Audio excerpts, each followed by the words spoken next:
Hello दोस्तों, MP दैया channel में आपका स्वागत है। आज फिर से एक नई कहानी के साथ आपके सामने आई हूँ। आज की कहानी है कलयुगी बेटा। राधा जी की नई बहू ने आज ही घर में प्रवेश किया था। घर में नई बहू के आने से सब बहुत खुश थे। घर में बधाई देने वालों का और नई बहू की मुँह दिखाई करने वालों का तांता लगा था। इसी बीच राधा जी किसी काम से अपने कमरे में गई, तभी उनकी नज़र अपने पति रमाकांत जी की फ़ोटो की ओर गई, जिनकी अभी 2 साल पहले मृत्यु हुई थी। राधा जी जिस काम से आई थी उसे भूलकर अपने पति की फ़ोटो के सामने खड़ी होकर एकटक उन्हें देख रही थी।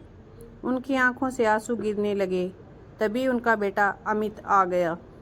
अमित, माँ क्या बात है, आप रो क्यों रही हो? सब ठीक तो है?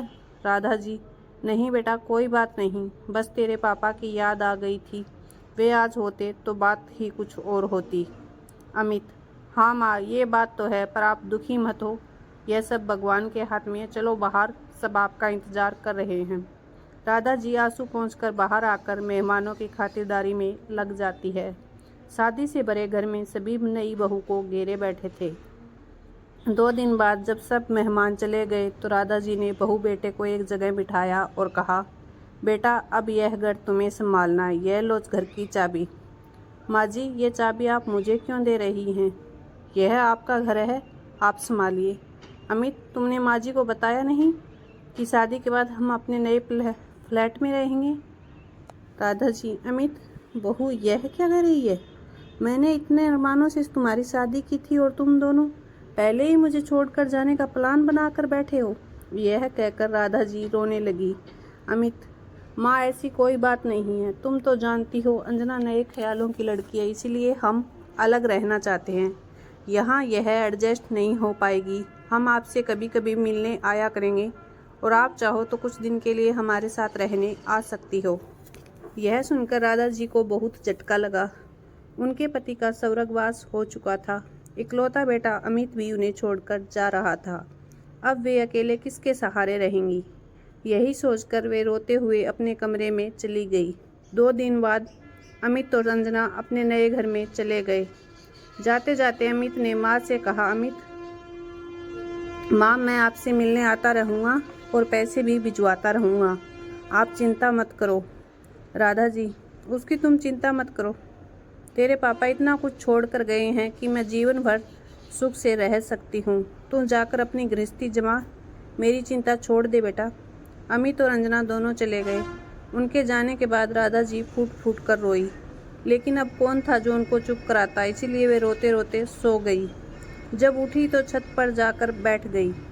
इसी तरह कुछ दिन बीत गए। अमित ने अपने नए घर में जाकर एक बार भी माँ से बात नहीं की।